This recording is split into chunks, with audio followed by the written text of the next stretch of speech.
The 7 factors of allostatic increase.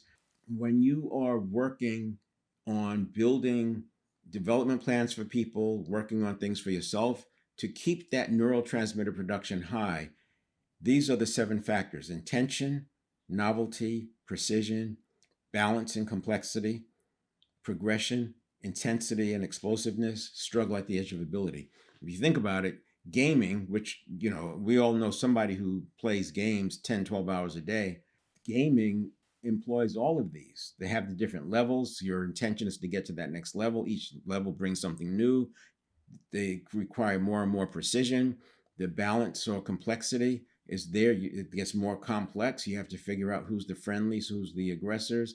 Then progression, each level is harder, so you're adding progression. And then intensity and explosiveness. And these can be either or. Explosiveness is more if it's physical activity, intensity if it's cognitive.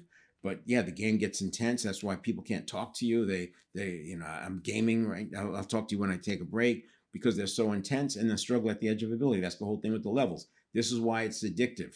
This gets back to the hunter-gatherer. You can gamify your work. You can gamify in your business using these 7 factors. Just look for ways to gamify it and think about how gaming keeps people's attention, and it's addictive. It's addictive because you like that state. You like that extra dopamine. So when we increase neurotransmitter, which happens with allostasis, we're getting more dopamine, which is a signal amplifier, and we're getting more serotonin, which is a feel good, and we're getting acetylcholine, which is essentially making the organs work better. Between the all out sprinting, all out intervals, and gamifying your life so you have these 7 factors as much as possible, or doing footwork drills and different kinds of exercises, you're going to improve your life. And then the last one is this one I want to talk about is forgiveness.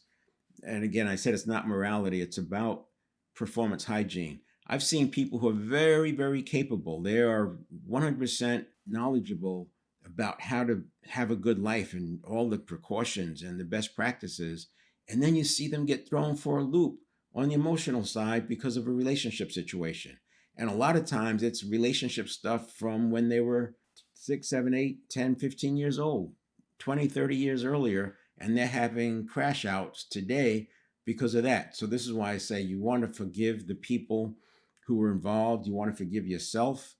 And it's not about morality. Now, you can look online and find all different kinds of ways to do forgiveness exercises.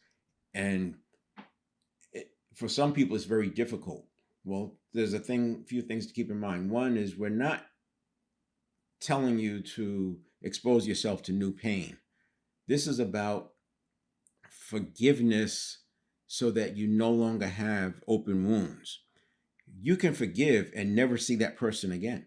You can forgive and decide you're never ever going to talk to them. But you don't want that little t, that kind of trauma feeling, to be available for stimulus to just trigger into a new reactive state. The other thing is when you start doing these exercises, the reason it's hard initially is one is we've been avoiding it for so long, and there's some cognitive dissonance around that. But also, like I said, the neuroplasticity happens at night. So when you do the exercise the first time, if it doesn't take or feels too hard or you can't get there, it's all right, come back and do it again the next day. I wouldn't worry about doing it twice in a row, 3 times in a row. Let the neuroplasticity happen, because you've maybe said, I'm never going to talk to this person again. You may have said that so many times. I hate that person. I'm never going to see him again. Never going to talk to him again. That's in your neural pathways. There are associations around it. So when you go through the forgiveness, you have this conflict. But by staying with the forgiveness, the I'm never going to do it again falls away, because those neural pathways aren't fed.